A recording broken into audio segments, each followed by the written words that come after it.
Again? It happened again?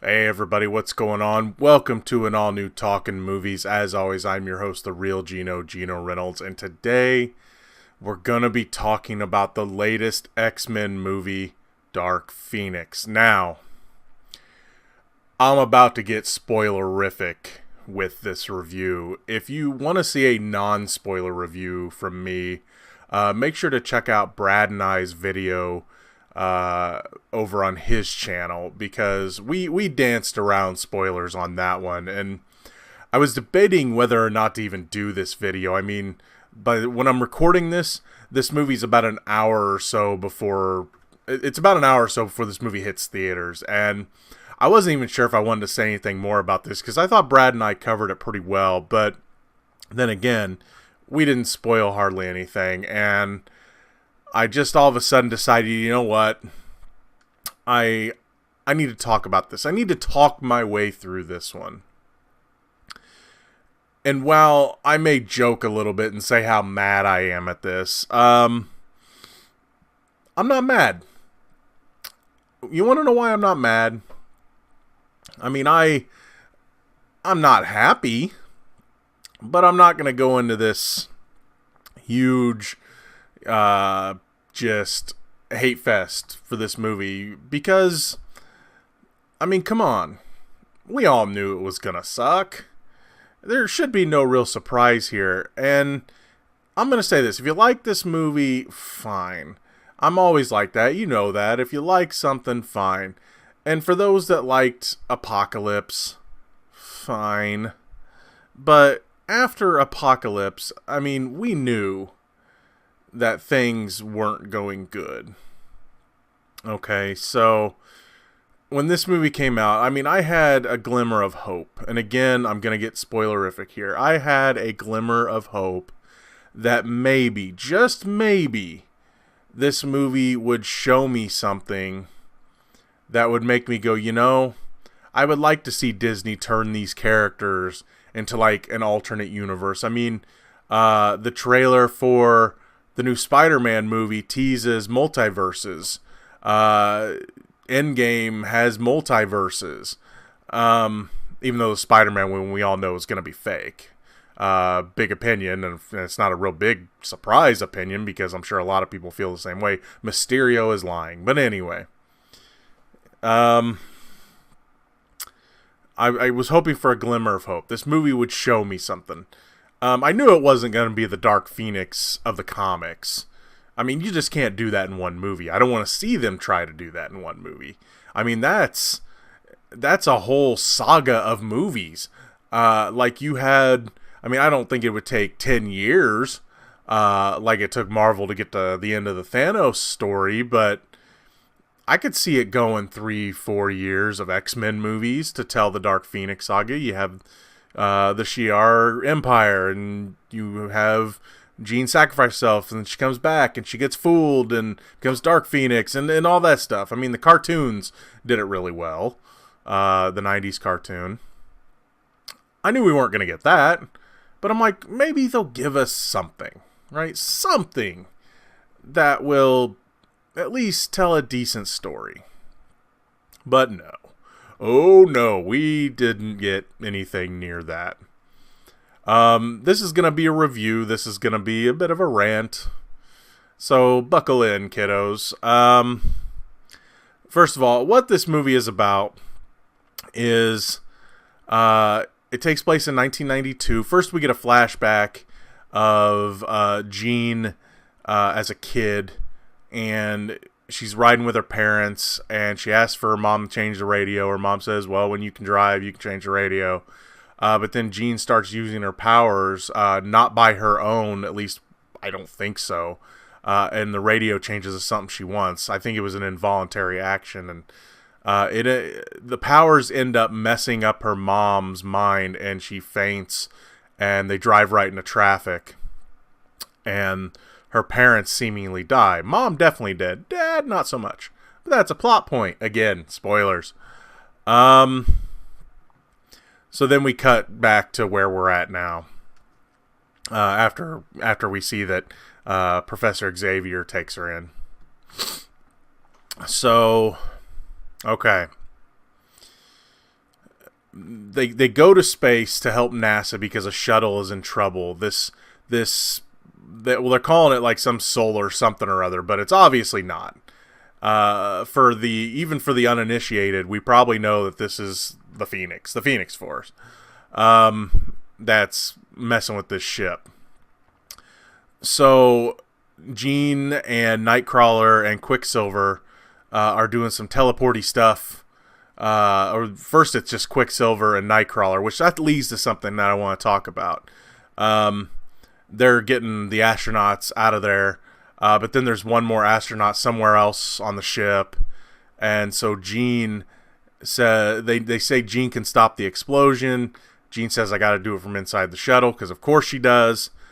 So they go back over there and find the other guy, and Jean stops the explosion for long enough for everyone else to get out, but she's still there.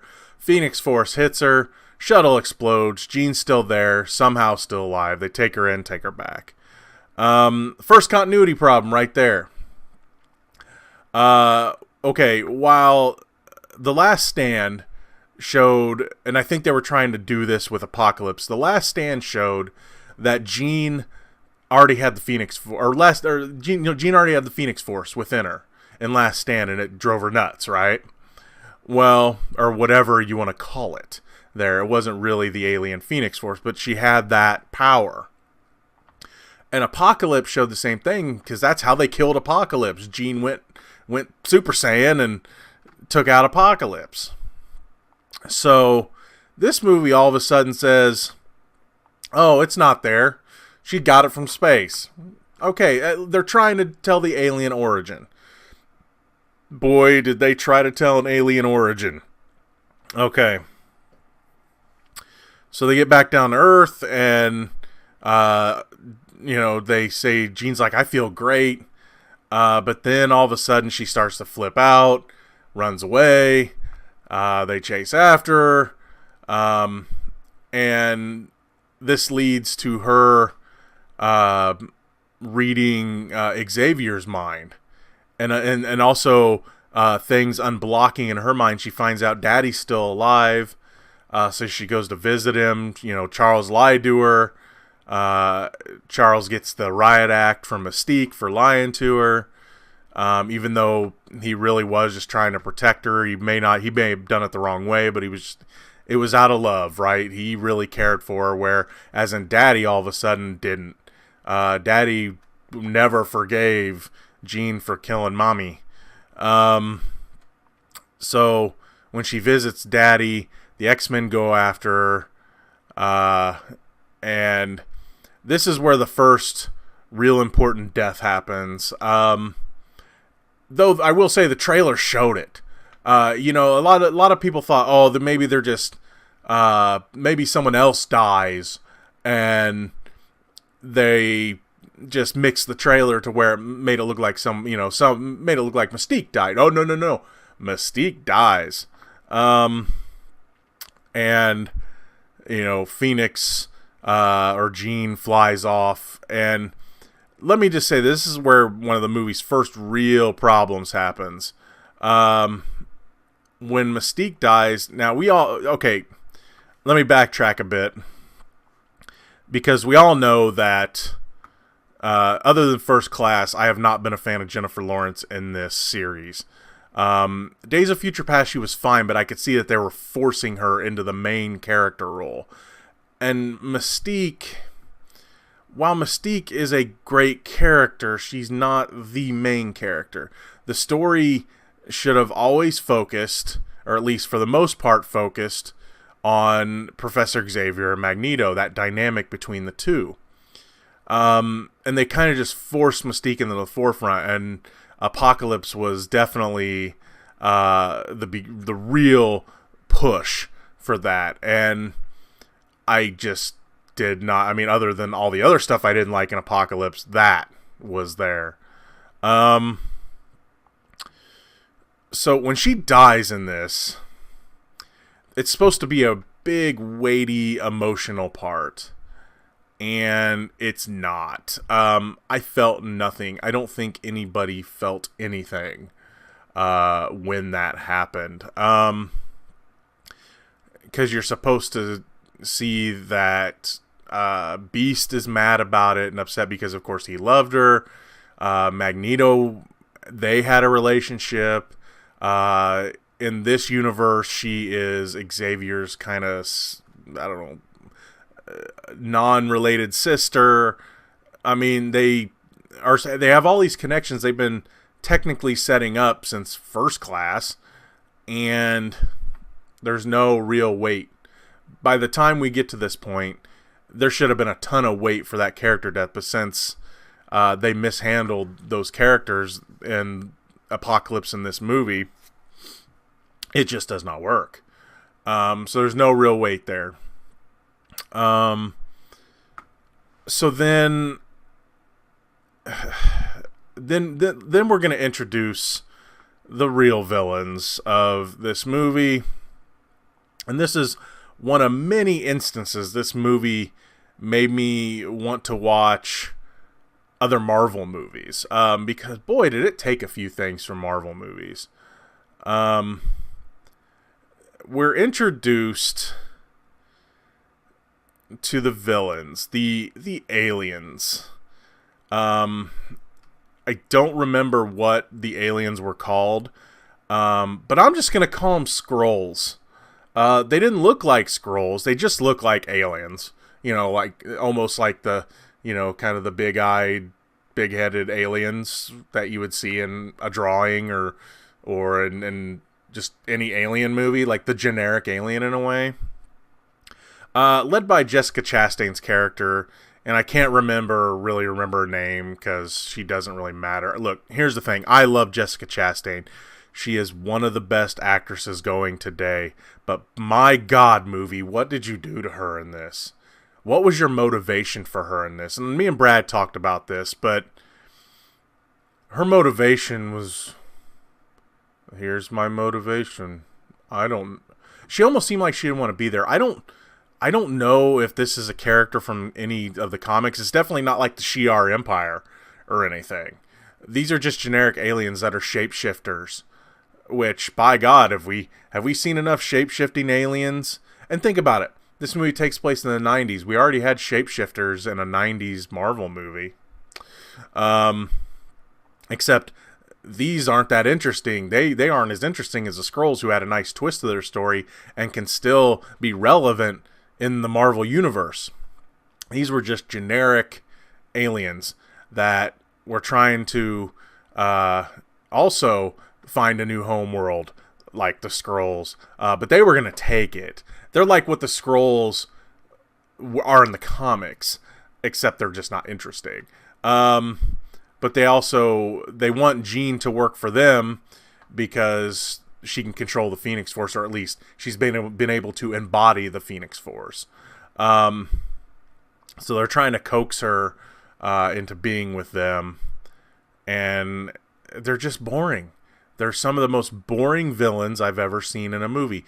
Other than Jessica Chastain character, and this ain't saying much, most of them are just fodder to be destroyed later. So there's them.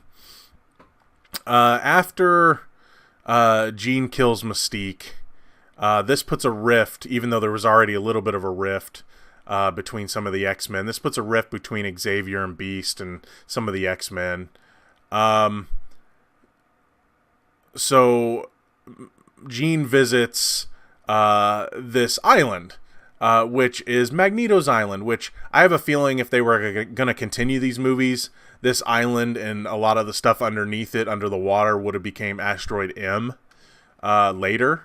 But this is Magneto's mutant land, you know, where they can go and live. The U.S. government, I believe, gave them this land, and they're able to live there. And Jean goes to see him and telling him, how do you control your rage and everything? And they have a talk about that, but he keeps asking her whose blood is on her clothes. And of course, if she would have said Mystique's, he would have attacked her. That comes later. But she ends up The military end up coming after Jean Grey, so she has to leave. Magneto's like, get out of here. You're ruining everything. You're ruining our peaceful land. So Jean leaves. And that's when she meets up with Jessica Chastain's character. So then, after a falling out between Xavier and Beast, Beast leaves to find Magneto because he believes that Jean needs to die. He tells Magneto about Mystique. They agree because they both loved her that Jean deserves to die. They both loved Mystique, so Jean deserves to die. Xavier and crew, especially Cyclops, want to save her because it's still Jean. And by the way, with the other X-Men, even though they get some cool action moments, Nightcrawler, Quicksilver, Storm, they're really not given anything to do in this movie other than fight. There's no real character development other than just minimal things. Like Quicksilver's barely in the movie. He's in an action scene trying to fight, trying to stop the Phoenix, and ends up getting hurt, and then we don't see him till like the end of the movie. Nightcrawler, the only character development he really gets is later in the movie. Somebody says, my kid used to be a fan of yours, and then this guy dies, so that turns Nightcrawler into rage mode where he starts killing people. Storm shoots lightning and uses ice. She doesn't really give much character development. I mean, I'm sure there's a little bit, but nothing significant that really establishes her as a well-established character. She's just kind of there from the last movie. So anyway, they all go after Jean. They meet up at Jessica Chastain's house, and they're fighting outside. And this really leads to the first real cool action scene. There's a fight in the street between Magneto's men and Xavier's men. Magneto's men along with Beast, because Beast is fighting with Magneto. And again, no Quicksilver. So they're all fighting, and first Magneto gets inside, but he's easily stopped by the Phoenix. And then Xavier gets in there, and she messes him up, but then reads his mind and learns some things. But then the military shows up and basically knocks them all out, collars them all, and puts them on a train. And so everyone's on the train, and the aliens come after Phoenix because Jessica Chastain had taken some of the Phoenix power and she wanted more. And so then they get on the train, and they all the military ends up freeing the X-Men and Magneto's people that are on the train, and they all fight to all of a sudden Magneto has a change of heart, and Beast has a change of heart about saving Jean instead. All of a sudden it's like, oh, now we need to defend her because reasons. Boy, this movie, it's frustrating trying to remember what happened in this movie. Again, this is where Nightcrawler, the guard that said my kid used to be a fan, the guard gets killed and Nightcrawler goes crazy and starts killing people. Some cool action scenes. Again, the train stuff, cool action scenes. Would have been nice to have Quicksilver on the train, because I think they could have done one of their slow down time things with the music and everything. Brad joked that maybe they'd use like Runaway Train or something. You know, it would have been a cool thing to have Quicksilver. I don't know if Evan Peters wasn't available to film or what. Did they have to write him on the movie? I don't know. But he wasn't there, and you could tell. So... oh boy. So yeah, aliens attack, and eventually the X-Men all fall. Not die. They didn't die, but they all fall to the aliens. And Xavier is the last one with Jean, and they're talking mind to mind. And Jean says, "I know what I need to do. I need to protect my family." And she goes after Jessica Chastain's character, and the train is wrecked, and so Jessica Chastain's trying to take more power from Jean. Oh, first of all, Jean starts fighting the aliens, right? And goes full on Thanos disintegration. I mean, she doesn't snap, she doesn't, but she starts like touching them. And they start turning into dust. I'm like, should I be watching Infinity War instead? But then Jessica Chastain's character tries to take more power, and Jean is saying, I'm going to give you all the power, which oddly made me think of Ang Lee's Hulk. Which I don't know if that's the reaction they were wanting, but that's what they were getting from me. And this starts to make a big alien effect, where all of a sudden Cyclops starts to fade away again, Avengers style. And Jean's like, oh wait, I need to stop. I need to do something different. I need to fly away with Jessica Chastain and blow up in the middle of the air. Again, no real emotion because, first of all, we haven't been with this Jean but for 2 movies. And even then, there was real no emotion in those 2 movies. And then also, it's the Phoenix, so of course the Phoenix is going to be back. So then we move to the future, and we see that Xavier's, all of a sudden it's not Xavier's School for Gifted Youngsters anymore. It's now the Jean Grey School for Gifted Youngsters, and Beast is now in charge, and Xavier's retired, and Magneto shows up, says, you want to play a game, old friend? And that's pretty much it. It pans up, and there's the Phoenix Force in the sky. So that's the movie. So I told you I was going to spoil it. I didn't know I was going to spoil it that much, but hey, why not? So I'm not sure what they reshot, but I'm willing to bet that the Jean Grey School for Gifted Youngsters wasn't going to be a thing.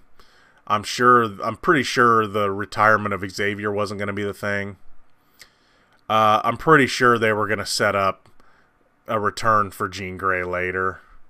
I think they wanted this, like The Last Stand, they kind of wanted this to be, for lack of a better term, they wanted this to be the Empire of their movies, where all of a sudden everything's dark and bleak, and then Jean can come back later. But really, this movie is, again, I was looking for a glimmer of hope from this, that I would want something. Now, would I be accepting of some of the actors coming and playing characters in the Disney stuff? Yeah, of course. I don't want this universe, though. If Michael Fassbender was still Magneto, great. If McAvoy was still Xavier, great. Even, I mean, I thought I was going to like Ty Sheridan better as Cyclops. He's fine as Cyclops.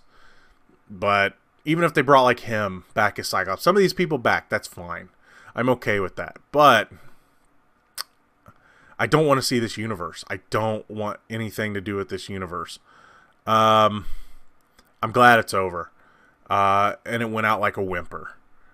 I knew we weren't going to get the Phoenix Saga we wanted. I wasn't surprised at all. But I was hoping they would give us something. And what they gave us is a bore of a movie with a few decent action scenes.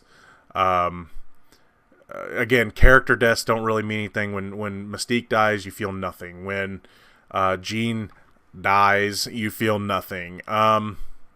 I don't remember the name of the character, but on Magneto's island, there's this psychic woman who dies on the train, and Magneto looks like he's heartbroken. So I'm wondering how much is on the cutting room floor with this character, where maybe her and Magneto had a relationship on the island.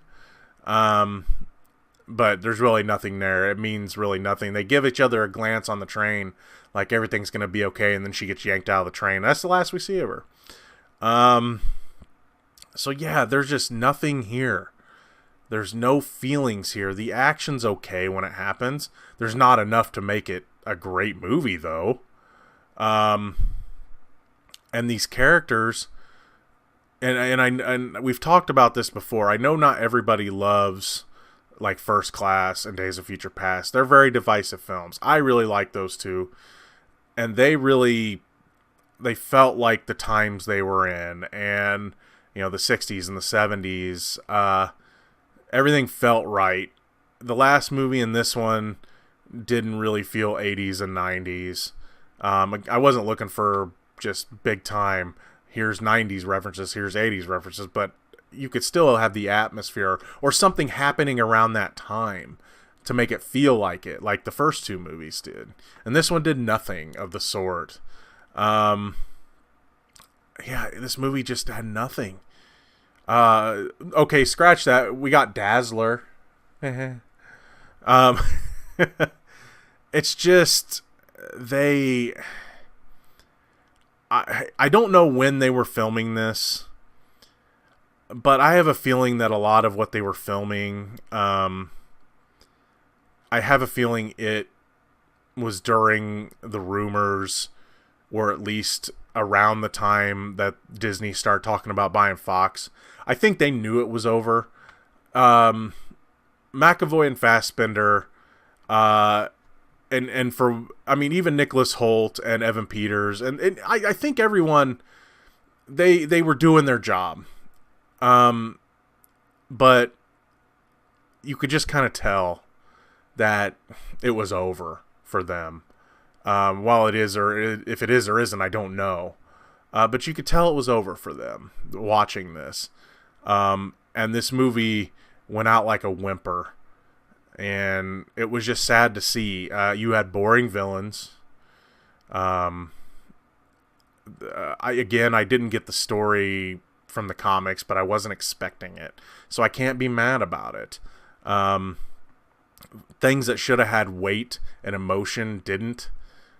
Because I think if they would have done a better job with Apocalypse in creating emotion, this movie might have had a little more weight emotionally. But since Apocalypse was very bland and emotionless with its reveals, such as Quicksilver find out Magneto's his dad and things like that, if they would have done more with some of the newer characters in Apocalypse, like Storm and Nightcrawler and the such, other than Apocalypse giving them new cosplay costumes, there might have been something here.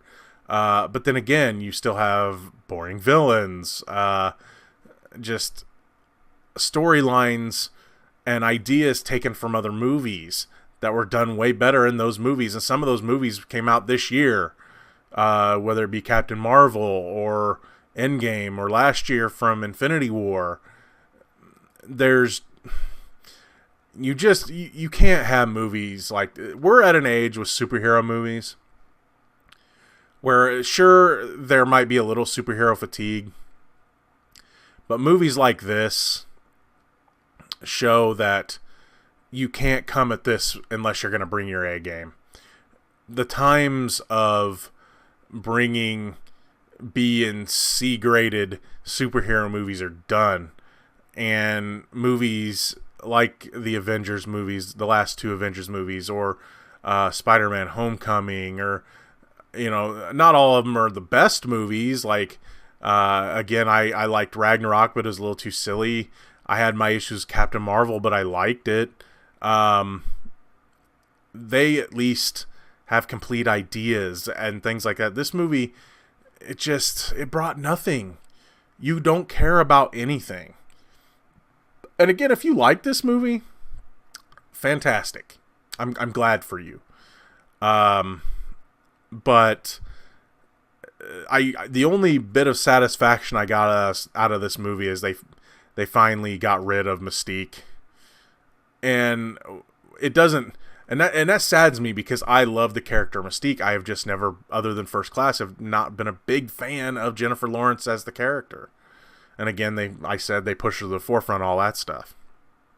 So yeah, there's not much more I can say, I don't think. I mean, other than the usual issues of how long have we gone and all the characters haven't aged and all that stuff. I mean, all that stuff's been said before. I just, I was saddened by this movie. I really was, because I was hoping they would give me something. But no. Disney, Disney, take it away. Reboot it.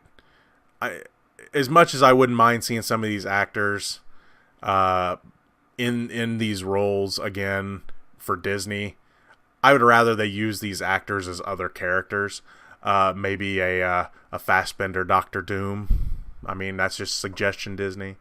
I just, when it comes to these X-Men, the Fox X-Men, I mean, these started, in 2000, right? I mean, that's almost 20 years. I think it's time to... I know they tried to fix with Days of Future Past, and that's still probably one of my favorite X-Men movies, despite how messy it is, and some of the stuff they did, like the Kitty Pryde psychic power thing and everything. But for what it was, I really dug it, because they at least tried to fix some things. But this one, it's over. It's done. Disney is hopefully going to do something special. I don't want to see him cram them into the MCU. Maybe a couple characters like Wolverine or something. Bring them into the MCU first. Start the X-Men off on their own. Build them up for a while. Give them a few decent sagas.